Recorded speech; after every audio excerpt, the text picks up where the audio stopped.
देवा, बाहेर बानुबाई आले आहेत. चोडप्पा, तिला आतमध्ये बोलवा.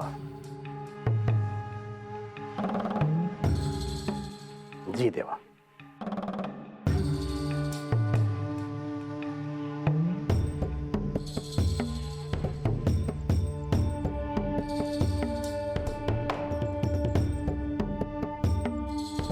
पण या एका मासात तुम्ही तिला भेटणार नाही असं मला म्हणाला होतात.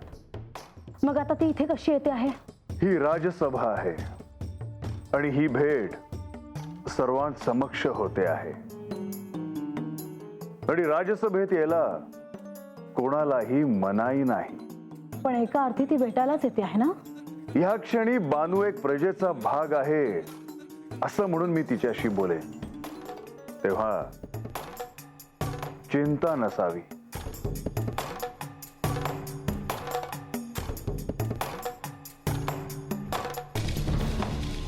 ए ए कुठे चाललीस मोरे वर्तवण करून? हवं राघोबा काही येताना दिसना झालं या. दम खा की जरा.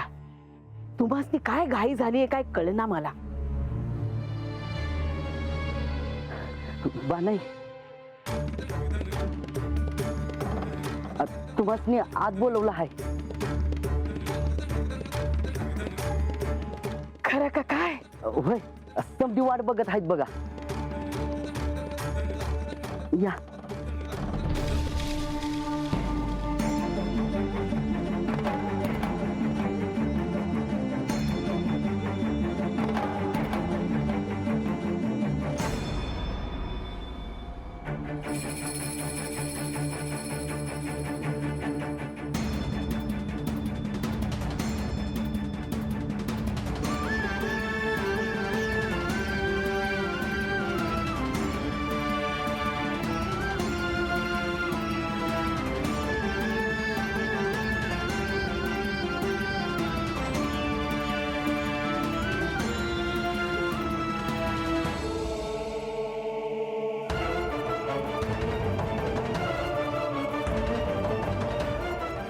शुभम भवतु.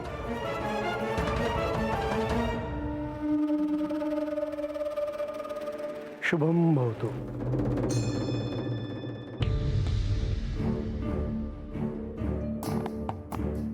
शुभम भवतु.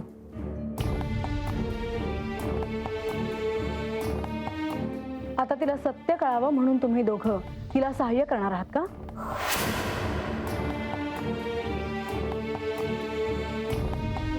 नाही भासा, त्यात हस्तक्षेप करण्याची आमची इच्छा नाही आणि श्री खंडेरायांना तसं अपेक्षितही नाही.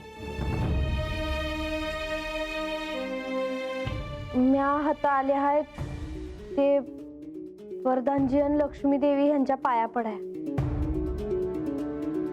कारण त्यांची कृपा होती म्हणून माझं व्रत पुरं झालं. बनवता एक गोष्ट ध्यानात ठेव. मी एका मासाची मुदत दिली आहे. तेव्हा तू गडावर येऊ नकोस आणि यांना भेटण्याचा प्रयत्नही करू नकोस, काहीही निमित्त असलं तरी.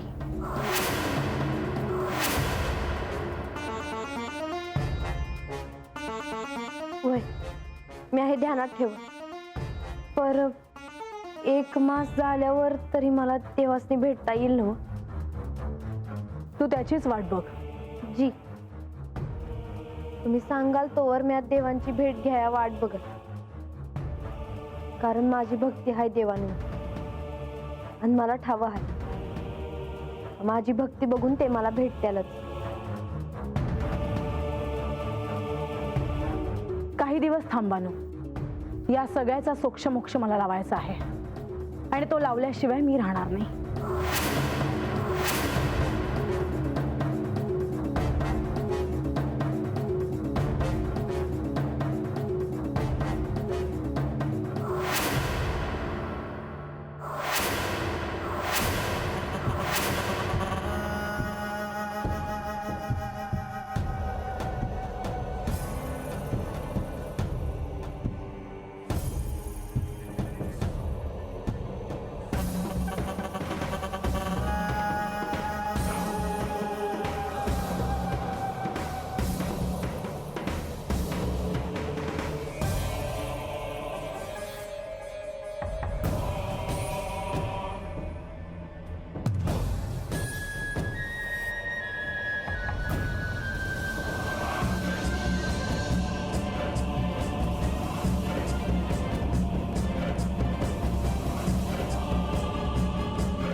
देवी, काही नकोय मला आता. मला एकांत हवा आहे. माझ्या आसपास मला कोणी नकोय. जा माधवी.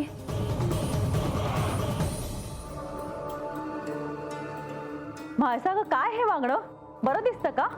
असं राज्यसभेतून निघून यायचं म्हणजे? मग मी काय करू आई, जी राज्यसभेत माझी आज्ञा मोडून माझ्या समोर उभी राहते, जिला माझ्या समोर मला बघायची इच्छा देखील नाही.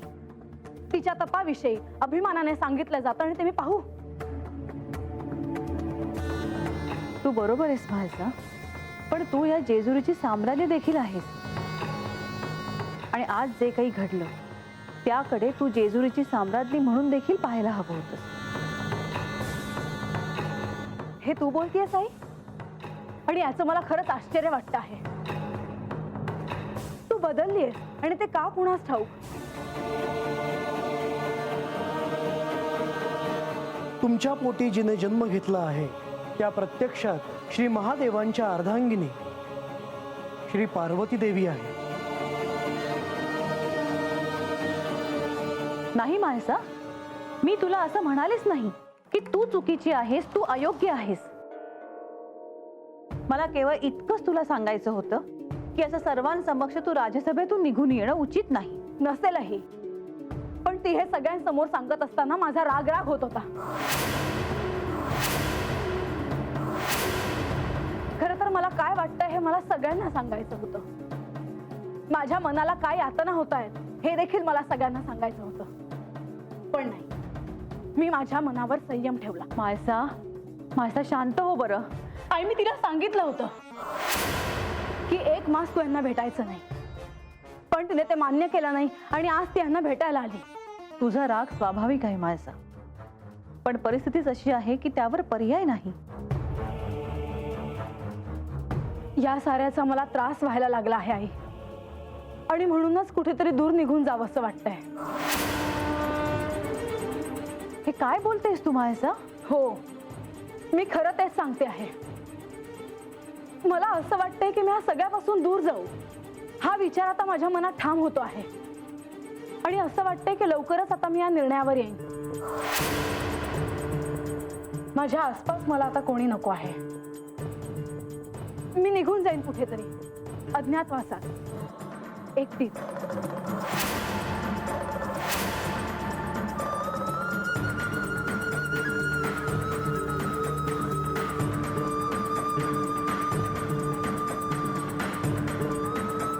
हे समज काय आहे देवा, मी या गडावर आले म्हणून मला हे समज ठाव पडलं. तुम्ही माझ्याकडे आले होते म्हणून म्हाळसाताईंनी असा नियम केला आहे का? का आपण 1 मास भेटू शकत नाही? बानू, इतकी वर्ष सरून गेली, तसंच हा 1 मास देखील असाच सरून जाईल. काळ कोणासाठी थांबत नाही, तेव्हा चिंता नसावी. होय, मी आता तुमची वाट बघत.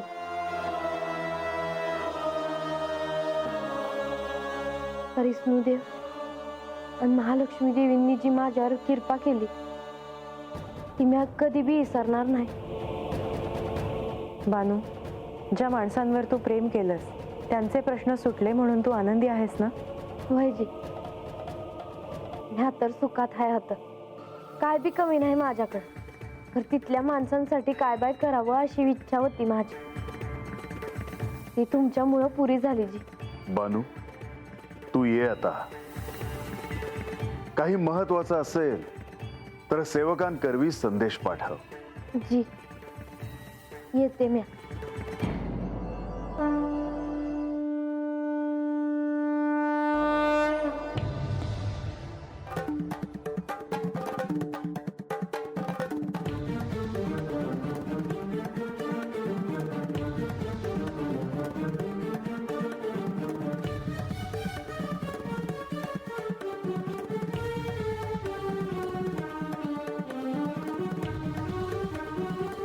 देवा, चंदनपुरीतील लोक आपली भेट घ्यायला येतील आता. त्याने काही मागितलं तर लगेच होकार देऊ नये. माधवा, लक्ष्मी देवी, मी पाहतो काय करायचं ते.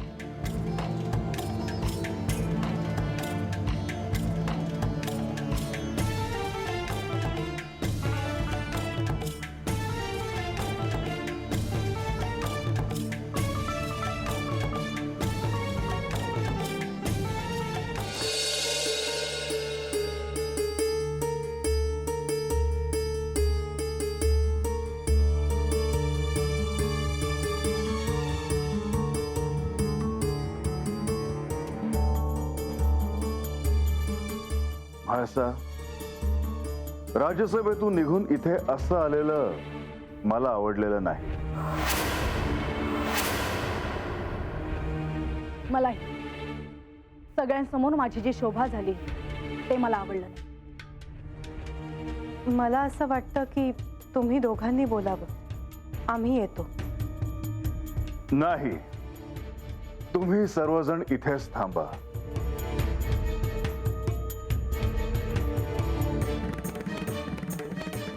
सिंहासनाचे काही अलिखित नियम असतात आणि ते नेहमी आपल्या ध्यानात असायला पाहिजे.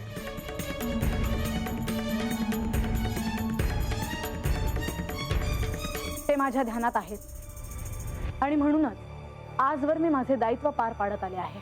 म्हाळसा, जेव्हा तू त्या राजसिंहासनावर विराजमान होतेस तेव्हा तू केवळ माझी अर्धांगिनी असतेस असं नव्हे, तर त्यावेळी तू या राज्याची साम्राज्ञी अधिक असतेस.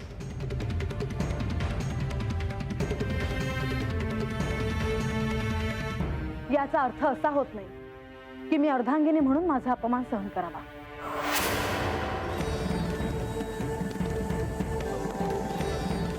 या इथे तुझा कोणीही अपमान करत नाहीये. किंबहुना तुझा सन्मानच राखला जावा यासाठी प्रत्येक जण प्रयत्न करत आहे. मी बोलू का?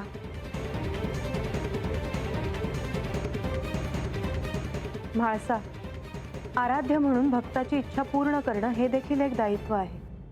आणि मी बानूची इच्छा पूर्ण केली कारण तिची भक्ती तशी होती. आणि मी तुम्हाला कोणतंही व्रत देऊ शकत नाही कारण आपलं नातंच तसं आहे. व्रत कोणी कोणाला द्यायचं ह्याचे काही संकेत आहेत आणि ते तुम्हाला ठाऊक आहेत, परंतु ते तुमच्या स्मरणात नाही. लक्ष्मी देवी, मला माझे स्मरण व्हावे म्हणून मी सगळे प्रयत्न करते आहे आणि ठरल्याप्रमाणे मी आज एकांतात जायचं ठरवलं आहे.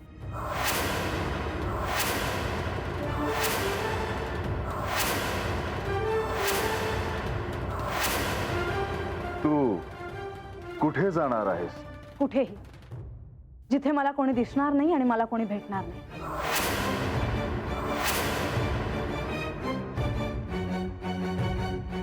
म्हाळसा, अगं अशी एकटी कशी कुठे जाशील? आपण तुला एकांत हवाय तर अशी व्यवस्था करू. अगं मी तुझ्या सोबत येते. हे बघ, तुला काय हवं काय नको हे पाहायला नको का? त्याची काही आवश्यकता नाही. मला मौन आणि एकांत हवा आहे. तू इथे नसशील तर राजकारभाराचे कामकाज आम्ही पाहू,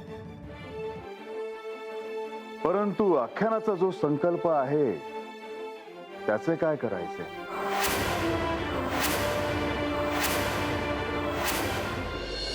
मी परत आल्यावर ते होऊ शकतं. आख्यान थांबावं असं माझं म्हणणं नाही. मला वाटतं तिची साधना करण्याची इच्छा आहे, तर आपण तिला थांबवू नये.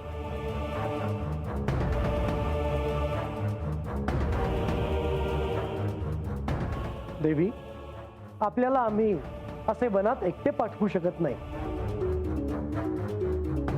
तिथल्या निवासाची सोय केली जाईल, मगच आपण निघावं. मी ब्राह्म मुहूर्तावर निघणार आहे. तोपर्यंत जी व्यवस्था होईल ती मी स्वीकारेन. अशी व्यवस्था होईल. आपल्याला स्थानावर सोडण्याची व्यवस्था नक्की केली जाईल. त्यानंतर आपल्याला जो एकांत हवा आहे तो तिथे नक्कीच मिळेल.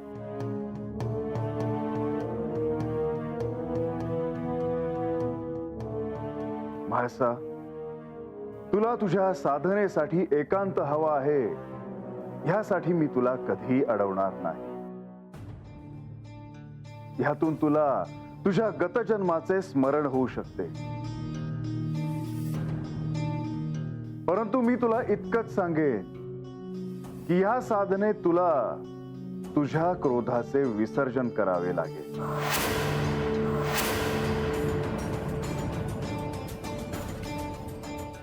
कारण तुझे स्वरूप हे ममत्वाने भरलेलं आहे. माझ्या क्रोधाला तुम्ही जागवलं.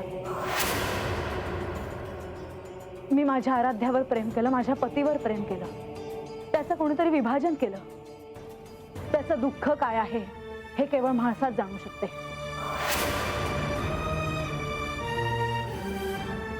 दुःख होतं म्हणून तो क्रोध होता. त्या क्रोधाला काहीतरी कारण आहे आणि माझी अभिव्यक्ती तशीच आहे.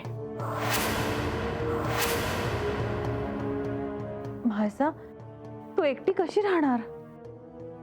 आई, काहीच दिवस मी पुन्हा परत येणार आहे आणि परत आल्यावर मी सत्याच्या खूप जवळ असेल आणि अल्पावधीतच मला सत्य समजेलही.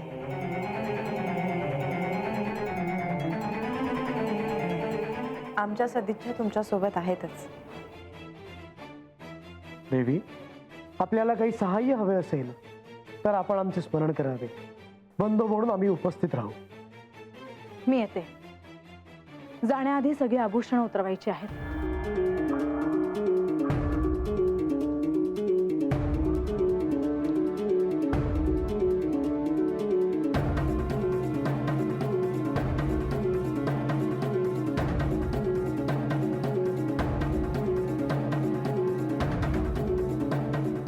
तिची जशी इच्छा आहे तसंच होऊ द्या.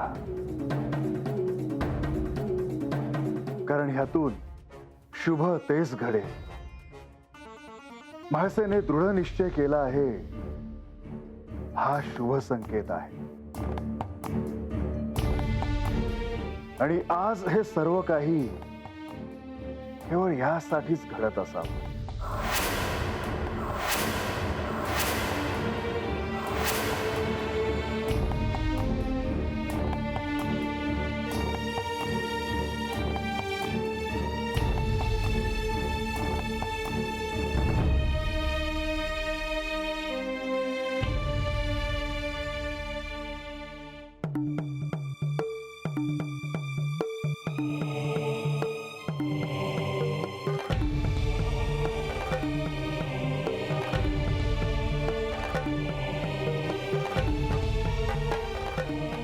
देवी, तुम्ही?